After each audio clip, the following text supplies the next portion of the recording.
नमस्कार जोहार, मैं साइमा कुमारी और आप देख रहे हैं न्यूज झारखंड। समय हो चला है झारखंड की खबरों को जानने का, उनसे अपडेट होने का। तो चलिए जानते हैं झारखंड की सुबह से लेकर शाम तक की हर खबरों को। लेकिन उससे पहले अगर आप चैनल पे नए हैं तो चैनल को सब्सक्राइब करें ताकि झारखंड की हर छोटी से बड़ी खबर आप तक पहुँचती रहे।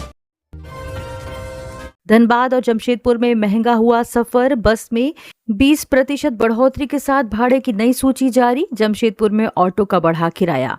धनबाद में बसों और जमशेदपुर में ऑटो का किराया बढ़ा दिया गया और 10 जून से लागू हो चुका है। धनबाद बस ओनर्स एसोसिएशन ने एसी और नॉन एसी दोनों तरह की बसों के किराए में करीब 20% की बढ़ोतरी की है, जिससे यात्रियों को अब सफर के लिए 20 रुपए से लेकर 150 रुपए तक ज्यादा देने होंगे। दूसरी तरफ जमशेदपुर में शिक्षित बेरोजगार टेम्पो चालक संचालक संघ ने ऑटो का किराया बढ़ा दिया है, जिसके तहत अब यात्रियों को हर स्टॉपेज पर पहले के मुकाबले 5 रुपए अधिक चुकाने होंगे। बस और ऑटो मालिकों का कहना है कि diesel, petrol, CNG, tyre, insurance और गाड़ियों के रखरखाव, मेंटेनेंस के खर्च लगातार बढ़ने के कारण पुरानी दरों पर गाड़ियां चलाना मुश्किल हो गया था। इस किराया वृद्धि का सीधा असर आम जनता, खासकर रोज स्कूल, कॉलेज और दफ्तर आने जाने वाले लोगों की जेब पर पड़ेगा। कम दूरी की यात्रा करने वाले यात्रियों को अब पहले से ज्यादा खर्च उठाना होगा। बिजली तार की चपेट में आकर 13 वर्षीय बच्चे की मौत। रांची के सुखदेव नगर थाना क्षेत्र के पिस्का मोड़ स्थित बैंक कॉलोनी में करंट लगने से एक 13 वर्षीय बच्चे की मौत हो गई। घटना आज शुक्रवार सुबह लगभग 8 बजे की बताई जा रही है। मृतक की पहचान छोटू के रूप में हुई। मिली जानकारी के अनुसार छोटू बिजली के खुले तार के संपर्क में आ गया। करंट लगने से वह अचेत होकर गिर पड़ा। घटना के बाद परिजनों और स्थानीय लोगों ने तत्परता दिखाई। उसे तुरंत सेवा सदन ले जाया गया, लेकिन अस्पताल पहुंचने पर डॉक्टर्स ने जांच के बाद उसे मृत घोषित कर दिया। डॉक्टर्स के मुताबिक अस्पताल लाने से पहले ही मासूम की जान चली गई थी। घटना की सूचना मिलते ही पुलिस मौके पर पहुंची और छानबीन कर रही है। झारखंड में वज्रपात और तेज बारिश का अलर्ट, इन 18 जिलों के लिए ऑरेंज चेतावनी जारी। झारखंड में मानसूनी गतिविधियां तेज होने लगी है। मौसम विभाग ने राज्य के कई जिलों में वज्रपात, तेज हवा और भारी बारिश को लेकर विशेष चेतावनी जारी की है, जिसमें पूर्वी सिंहभूम, पश्चिमी सिंहभूम, सरायकेला खरसावां, सिमडेगा, रांची, खूंटी, रामगढ़, देवघर, दुमका, गिरिडीह, गोड्डा, जामताड़ा, पाकुड़, साहिबगंज, धनबाद, बोकारो, कोडरमा और हजारीबाग जिलों के लिए ऑरेंज अलर्ट जारी किया गया है। इन क्षेत्रों में 50 से 60 किलोमीटर प्रति घंटे की रफ्तार से तेज हवा चलने, गर्जन और वज्रपात की संभावना जताई गई। वहीं आज दोपहर बाद कई जिलों में मौसम का मिजाज बदल गया, जिससे कहीं कहीं तेज हवा के साथ हल्की बारिश देखने को मिली। मौसम विभाग के अनुसार 13 जून तक राज्य के कई हिस्सों में अच्छी बारिश होने की संभावना है। अगले 24 घंटों के दौरान अधिकतम तापमान में किसी बड़े बदलाव की उम्मीद नहीं है, लेकिन इसके बाद 3 दिनों में तापमान में 2 से 3 डिग्री सेल्सियस तक गिरावट दर्ज की जा सकती है। वहीं 14, 15 और 16 जून को भी राज्य के अधिकांश इलाकों में हल्की से मध्यम बारिश होने के संकेत हैं, जिससे लोगों को गर्मी और उमस से राहत मिलने की उम्मीद है। वहीं पिछले 24 घंटे के दौरान राज्य के विभिन्न हिस्सों में गर्जन के साथ हल्की से मध्यम बारिश दर्ज की गई।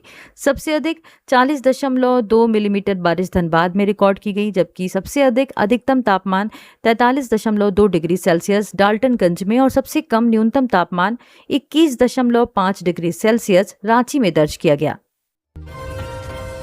चिल्ड्रन पार्क में बने तालाब की हजारों मछलियां मरी, जहर डालने की आशंका। गिरिडीह में शहर के बीचों बीच स्थित हुट्टी बाजार के शहीद सीताराम उपाध्याय चिल्ड्रन पार्क में बने तालाब की करीब 3 क्विंटल मछलियां मर गईं। तालाब के किनारे बिखरी मृत मछलियों का दृश्य देखकर स्थानीय लोग भी स्तब्ध रह गए। आशंका जताई जा रही है कि पार्क में सैर सपाटे के लिए आए किसी व्यक्ति ने तालाब में कथित तौर पर जहरीला पदार्थ डाल दिया होगा। जानकारी के अनुसार मत्स्य विभाग ने मार्च 2025 में इस तालाब के लिए मछली पालन का टेंडर जारी किया था। इसके बाद स्थानीय युवक संदीप मल्ला पूरी मेहनत और उम्मीद के साथ तालाब में मछलियों का पालन कर रहे थे, लेकिन गुरुवार की सुबह जब वे तालाब पहुंचे तो पानी में बड़ी संख्या में मरी हुई मछलियां देखी। संदीप मल्ला ने अंदेशा जताया कि किसी ने साजिश के तहत तालाब में जहर डाल दिया, जिससे उनकी महीनों की मेहनत एक ही रात में बर्बाद हो गई। उन्होंने बताया कि इस घटना से उन्हें करीब 2,10,000 रुपए का आर्थिक नुकसान हुआ है। उन्होंने कहा कि मछली पालन ही उनके परिवार की आजीविका का मुख्य सहारा था और अब उनके सामने रोजी रोटी का संकट खड़ा हो गया है। सरायकेला में हाथी के हमले से वृद्ध महिला की मौत, 3 माह में 7 ग्रामीणों की जा चुकी है जान। सरायकेला खरसावां जिले के चांडल वन क्षेत्र में जंगली हाथियों का आतंक लगातार बढ़ता जा रहा है। गुरुवार रात तिरुलडी 2 पंचायत के लावा गांव स्थित बंडी टोला में एक जंगली हाथी के हमले में 60 वर्षीय चंपा सिंह मुंडा की मौत हो गई। बताया जा रहा है कि चंपा सिंह मुंडा अपने घर में सो रही थी, तभी घर के आसपास हलचल की आवाज सुनकर उनकी नींद खुल गई। इसी दौरान हाथी ने घर की दीवार तोड़ दी और उन पर हमला कर दिया। गंभीर चोट लगने से उनकी मौके पर ही मौत हो गई। घटना के बाद पूरे इलाके में दहशत का माहौल है। ग्रामीणों का कहना है कि पिछले 3 महीनों में चांडल वन क्षेत्र में हाथियों के हमलों में 7 लोगों की जान जा चुकी है। घटना की सूचना मिलते ही वन विभाग की टीम और हाथी भगाओ दल मौके पर पहुंचा। विभाग ने रात में ही शव को अपने कब्जे में लेकर सुरक्षित रखा और शुक्रवार को पोस्टमार्टम के लिए सरायकेला सदर अस्पताल भेज दिया। वहीं मृतका के परिजनों को तत्काल राहत के रूप में 50,000 रुपए की सहायता राशि दी गई। अधिकारियों ने बताया कि शेष 3,50,000 रुपए की अनुग्रह राशि आवश्यक कागजी प्रक्रिया पूरी होने के बाद उपलब्ध कराई जाएगी। ग्रामीणों ने क्षेत्र में बढ़ते हाथी आतंक पर चिंता जताते हुए वन विभाग से स्थायी समाधान की मांग की है। नशे में 33,000 केवी टावर पर चढ़े युवक ने किया हाई वोल्टेज ड्रामा।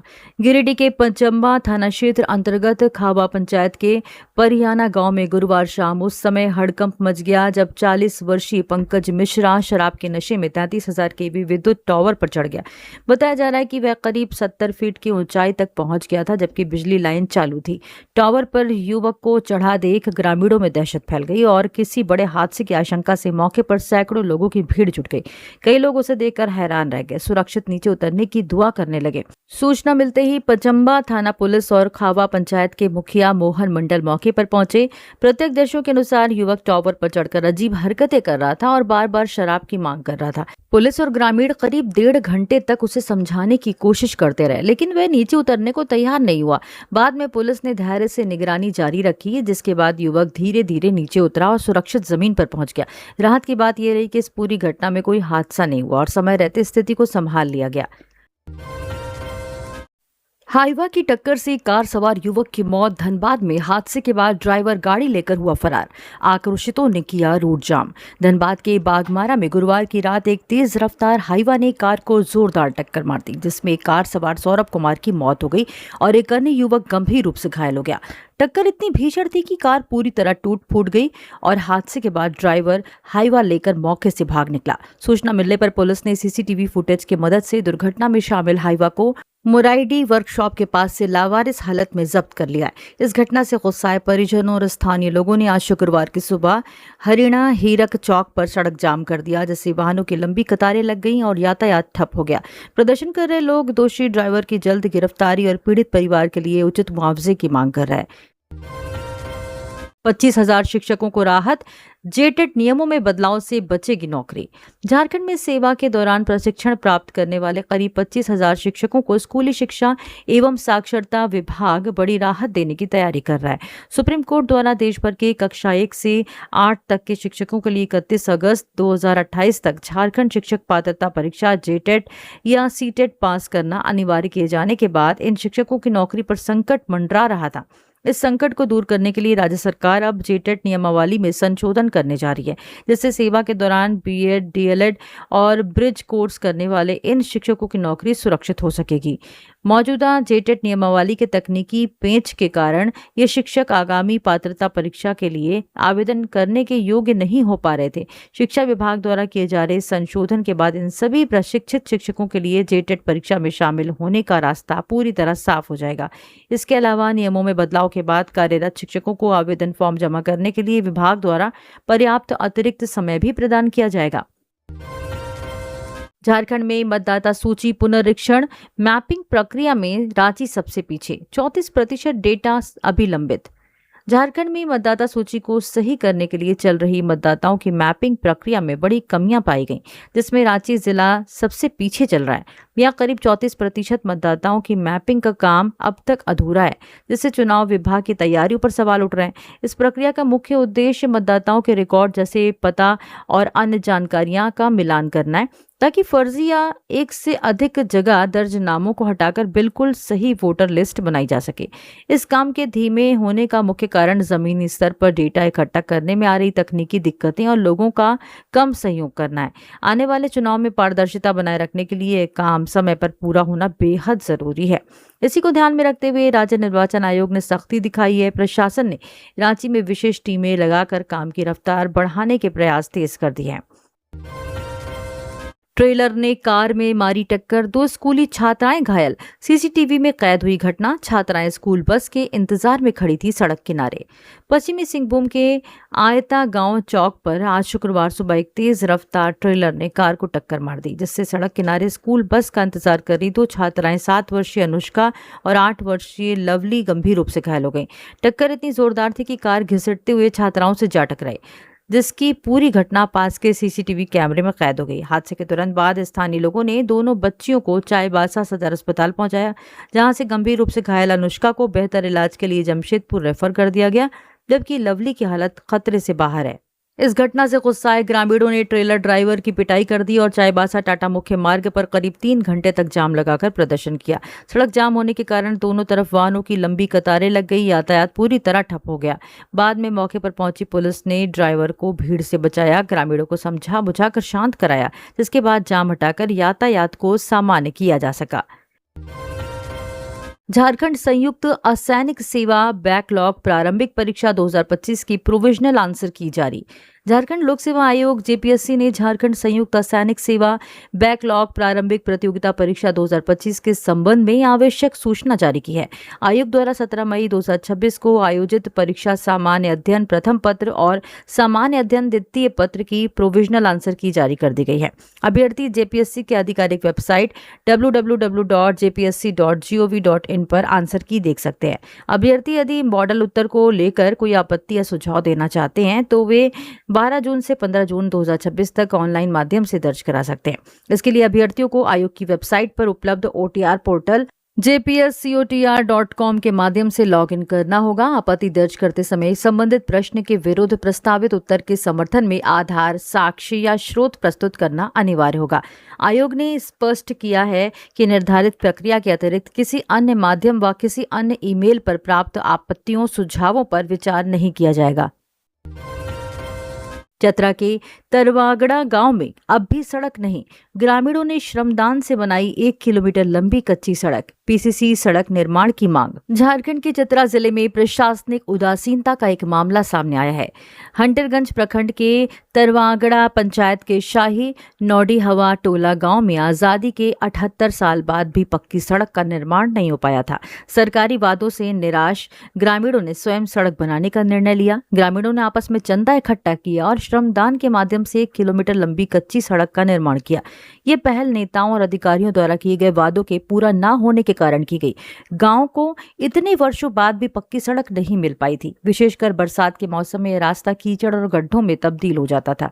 इससे स्कूली बच्चों, किसानों और मरीजों को आवागमन में गंभीर समस्याओं का सामना करना पड़ता था, जिससे उनकी जान को भी जोखिम होता था।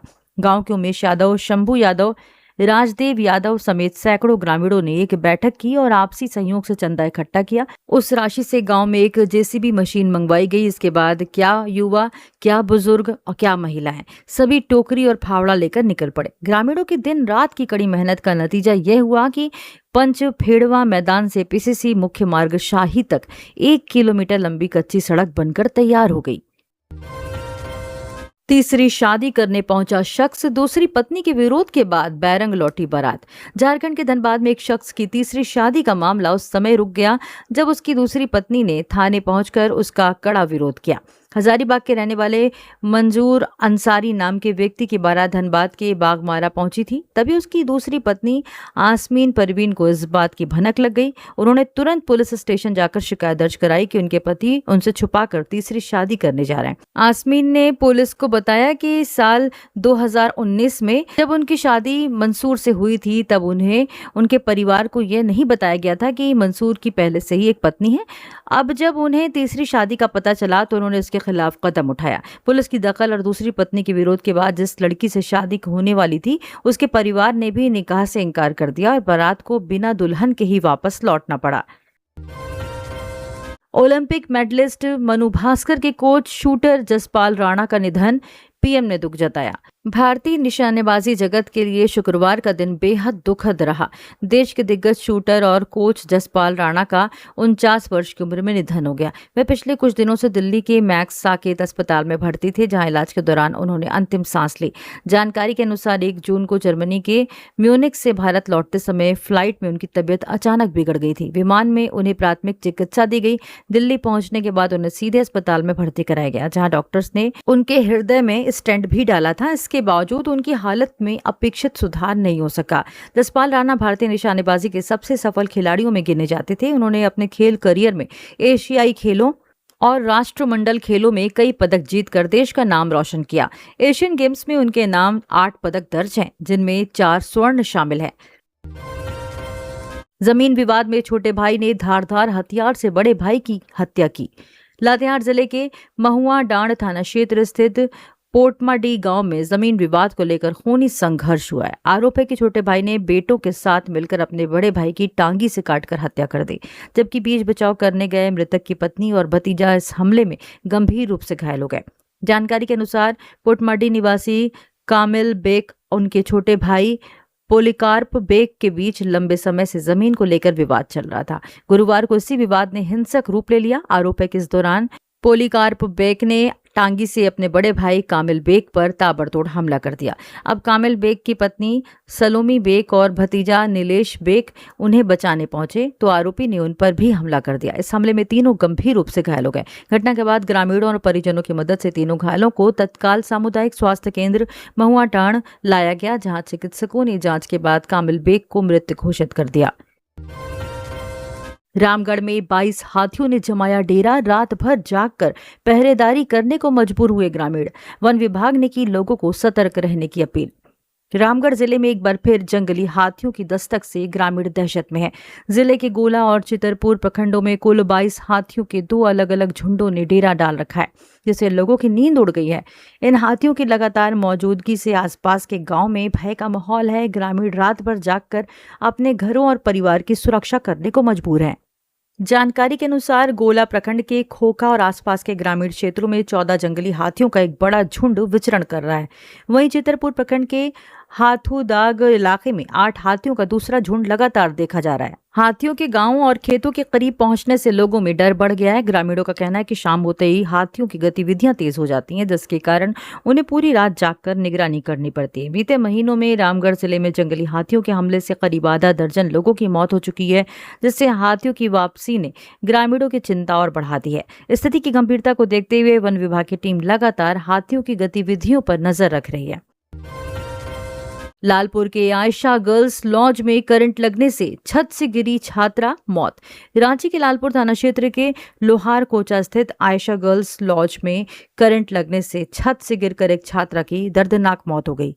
मृतका मूल रूप से पश्चिम बंगाल के आसनसोल की रहने वाली थी और यहां हॉस्टल में रहकर पढ़ाई कर रही थी।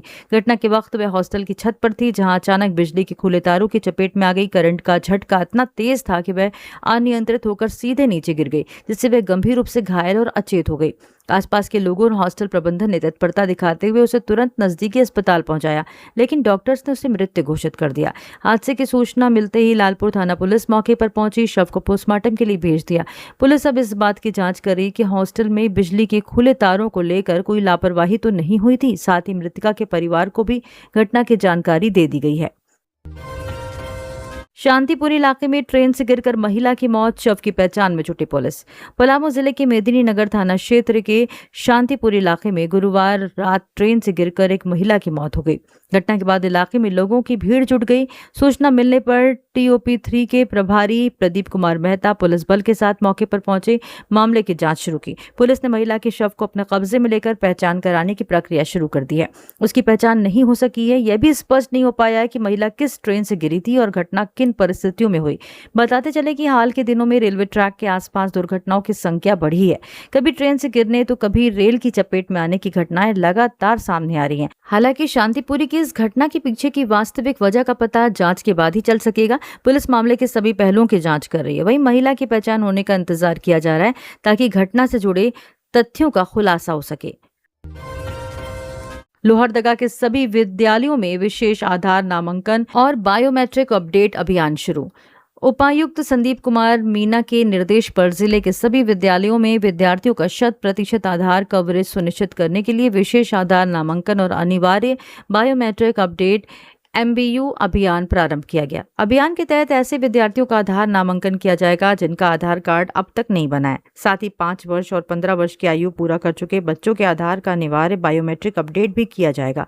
जिला प्रशासन द्वारा अभियान के सफल संचालन के लिए विद्यालयों में विशेष शिविर आयोजित किए जा रहे हैं, जहां विद्यार्थियों को आधार नामांकन और बायोमेट्रिक अपडेट की सुविधा उपलब्ध कराई जाएगी। इसके माध्यम से विद्यार्थियों के आधार संबंधित लंबित कार्यों का निःशुल्क निष्पादन सुनिश्चित किया जाएगा। उपायुक्त ने कहा है कि आधार से संबंधित अद्यतन जानकारी विभिन्न सरकारी योजनाओं और छात्र हित से जुड़ी सेवाओं का लाभ प्राप्त करने के लिए आवश्यक है। इसके लिए सभी विद्यालय प्रबंधन, अभिभावक एवं संबंधित विभाग इस अभियान को प्राथमिकता के आधार पर सफल बनाने में सहयोग करें। दिव्यांग T20 राष्ट्रीय सीरीज में झारखंड के 4 खिलाड़ियों का चयन। T20 केसरी टूर्नामेंट में दिखाएंगे दम। दिव्यांग cricket control board of India DCCBI द्वारा हरियाणा के यमुनानगर में आयोजित T20 केसरी दिव्यांग क्रिकेट राष्ट्रीय सीरीज के लिए झारखंड के 4 बेहतरीन खिलाड़ियों का चयन किया गया।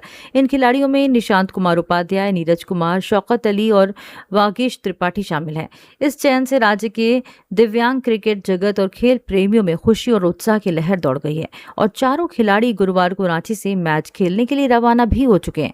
टूर्नामेंट के मुकाबलों में Nishant Kumar Upadhyay, Neeraj Kumar, Shaukat Ali India A team की तरफ से खेलते हुए नजर आएंगे, जबकि Vagish Tripathi India B team का हिस्सा बनकर अपना दमखम दिखाएंगे।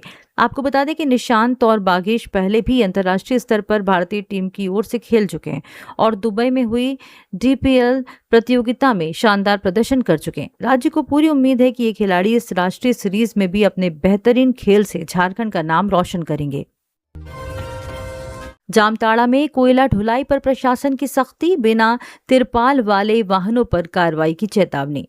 जामताड़ा जिला प्रशासन ने अवैध खनन और कोयला ढुलाई को लेकर सख्ती बरतनी शुरू कर दी है। खनन विभाग की टीम ने जामताड़ा रेलवे साइडिंग पर कोयले ले जाने वाली कई डंपर गाड़ियों की सघन जांच की। इस जांच के दौरान हालांकि गाड़ियों के कागजात सही पाए गए, लेकिन कई डंपर में कोयले को बिना तिरपाल से ढके ही ले जाया जा रहा था।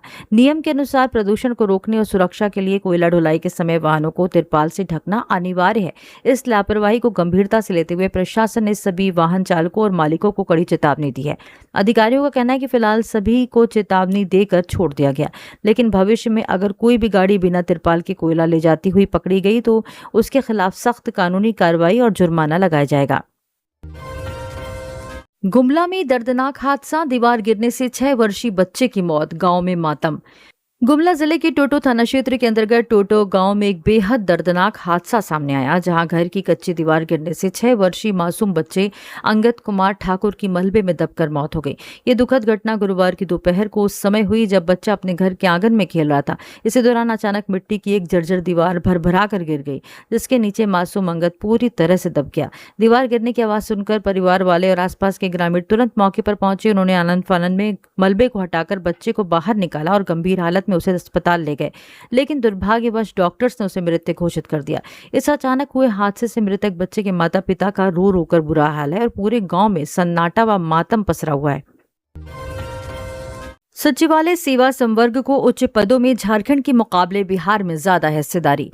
झारखंड के मुकाबले बिहार सचिवालय सेवा के पास उच्च पदों जैसे अवर सचिव, उप सचिव और संयुक्त सचिव में काफी ज्यादा हिस्सेदारी है। एकीकृत बिहार के विभाजन के बाद बिहार सरकार ने अपने सचिवालय सेवा संवर्ग का कैडर रिव्यू समय पर पूरा कर लिया, जिससे वहां के स्थानीय अधिकारियों को बड़े पदों पर प्रमोशन के अधिक मौके मिले। उदाहरण के लिए बिहार में अवर सचिव के 100% पद सचिवालय सेवा के पास हैं, जबकि झारखंड में यह केवल 81.69% है। इसी तरह संयुक्त सचिव के पदों में बिहार सचिवालय की हिस्सेदारी लगभग 61% है, जबकि झारखंड में यह महज 21.5% ही है। झारखंड में सचिवालय सेवा संवर्ग के पिछड़ने का मुख्य कारण यहां कैडर रिव्यू का ना होना और प्रक्रिया का विवादों में उलझना है। राज्य गठन के बाद झारखंड ने अपने पदों के ढांचे को केंद्रीय सचिवालय सेवा के अनुसार ढालने का प्रयास किया, जिसके चक्कर में कई पद काट दिए गए और कुल पदों की संख्या में कमी आ गई। इसके बाद कैडर रिव्यू के लिए जो कमेटी बनाई गई उसने दूसरे राज्यों के अध्ययन के नाम पर मामले को लटका दिया, जिसके कारण झारखंड के सचिवालय अधिकारियों को उच्च पदों पर उचित प्रतिनिधित्व और पदोन्नति का लाभ नहीं मिल पा रहा है। 500 करोड़ के पत्थर खनन घोटाले में अब एफआईआर, लेकिन इतने साल तक कौन बचाता रहा। 500 करोड़ रुपए के अवैध पत्थर खनन घोटाले में सालों बाद आखिरकार एफआईआर दर्ज कर ली गई है। झारखंड के साहिबगंज इलाके में हुए इस बड़े घोटाले में लंबे समय बाद हुई इस कानूनी कार्रवाई ने कई गंभीर सवाल खड़े कर दिए हैं। जांच एजेंसियों की मुस्तैदी और कोर्ट के कड़े रुख के बाद अब इस मामले में शामिल पत्थर माफियाओं और भ्रष्ट अधिकारियों पर शिकंजा कसना शुरू हो गया है, जिससे अवैध कमाई करने वालों में हड़कंप मचा हुआ है। इस पूरे मामले में सबसे बड़ा सवाल यह उठ रहा है कि इतने सालों तक इन आरोपियों को कौन बचाता रहा। विपक्ष और जानकारों का आरोप है कि रसूखदार नेताओं, बड़े सरकारी अफसरों, सिस्टम के कुछ भ्रष्ट लोगों के संरक्षण के कारण ही ये घोटाला इतने लंबे समय तक बिना किसी रुकावट के चलता रहा। मोटी रकम के दम पर आरोपियों को सुप्रीम कोर्ट तक बचाने की कोशिश की गई, लेकिन अब केंद्रीय जांच एजेंसियां सीबीआई और ईडी की सख्ती के बाद इस बात का खुलासा होने की उम्मीद है कि इस पूरे खेल के पीछे असली मास्टरमाइंड कौन थे। महिला विधायकों पर दिए बयान पर भाजपा नेताओं ने की इरफान अंसारी के बर्खास्तगी की मांग। भाजपा नेताओं ने महिला विधायक सीता सोरेन पर की गई आपत्तिजनक टिप्पणी के विरोध में कांग्रेस नेता इरफान अंसारी को पद से बर्खास्त करने की मांग की है। झारखंड चुनाव के दौरान इरफान अंसारी ने भाजपा उम्मीदवार सीता सोरेन को लेकर बेहद अमर्यादित शब्द का इस्तेमाल किया था। इस बयान के सामने आने के बाद भाजपा ने इसे न केवल सीता सोरेन का अपमान बताया, बल्कि इसे पूरे देश की महिलाओं और आदिवासी समाज की अस्मिता पर चोट करार दिया है। इस विवाद के बाद भाजपा के कानूनी प्रकोष्ठ ने राज्य चुनाव आयोग में लिखित शिकायत दर्ज कराकर इरफान अंसारी की उम्मीदवारी रद्द करने की मांग की। साथ ही केंद्रीय मंत्री और स्थानीय नेताओं ने तत्कालीन मुख्यमंत्री हेमंत सोरेन से अंसारी को कैबिनेट से तुरंत हटाने की अपील की थी। दूसरी तरफ इरफान अंसारी ने इन आरोपों को खारिज करते हुए वीडियो को फर्जी बताया था और भाजपा पर मानहानि का दावा करने की चेतावनी दी थी। सीआईडी मुख्यालय में आज से लंबित मामलों की समीक्षा, गंभीर कांडों की जांच पर होगा मंथन। झारखंड अपराध अनुसंधान विभाग सीआईडी मुख्यालय में आज शुक्रवार से समीक्षा बैठक शुरू हो चुकी है, जो 19 जून तक चलेगी। इस दौरान राज्य के विभिन्न जिलों में दर्ज 50 गंभीर और लंबित मामलों की जांच प्रगति की विस्तृत समीक्षा की जाएगी। सीआईडी मुख्यालय द्वारा जारी निर्देश के तहत संबंधित सभी अनुसंधान पदाधिकारियों की उपस्थिति अनिवार्य की गई है। उन्हें केस डायरी, जांच रिपोर्ट और अब तक की कार्रवाई से जुड़े दस्तावेजों के साथ बैठक में शामिल होना होगा। वरिष्ठ अधिकारियों की मौजूदगी में आयोजित इस समीक्षा का उद्देश्य लंबित मामलों के निष्पादन में तेजी लाना, जांच प्रक्रिया को अधिक प्रभावी बनाना है। बैठक में हत्या, डकैती, वित्तीय अपराध, साइबर धोखाधड़ी और महिलाओं के खिलाफ अपराध से जुड़े मामलों पर विशेष फोकस रहेगा। समीक्षा के दौरान यह भी आकलन किया जाएगा कि किन मामलों में आरोप पत्र दाखिल होना बाकी है और जांच में क्या चुनौतियां सामने आ रही हैं। अधिकारियों द्वारा लंबित कांडों के शीघ्र निष्पादन के लिए आवश्यक दिशा निर्देश भी दिए जाएंगे। 500 रुपए का लिया रिश्वत, 20 साल बाद मिली 1 साल की सजा। 500 रुपए रिश्वत लिए जाने की एक मामले में एसीबी कोर्ट का फैसला आया है। एसीबी कोर्ट ने सत्यनारायण राम को 1 साल की सश्रम कैद की सजा सुनाई है। साथ ही उस पर 15,000 रुपए का जुर्माना भी लगाया है। जुर्माना नहीं भरने पर उसे 6 माह की अतिरिक्त सजा भुगतना होगा। बता दें कि तत्कालीन खूंटी अंचल कार्यालय के कर्मचारी सत्यनारायण राम पर रिश्वत लेने का आरोप लगा था। यह मामला वर्ष 2006 का है। आरोप था कि सत्यनारायण राम ने जमीन के म्यूटेशन से संबंधित दस्तावेज को आगे बढ़ाने के एवज में मोहम्मद नसीम खान से 500 रुपए रिश्वत मांगी थी। शिकायतकर्ता मोहम्मद नसीम खान ने इसकी शिकायत एंटी करप्शन ब्यूरो में की थी। सत्यापन के बाद एसीबी की टीम ने जाल बिछाया और उसे पकड़ा था।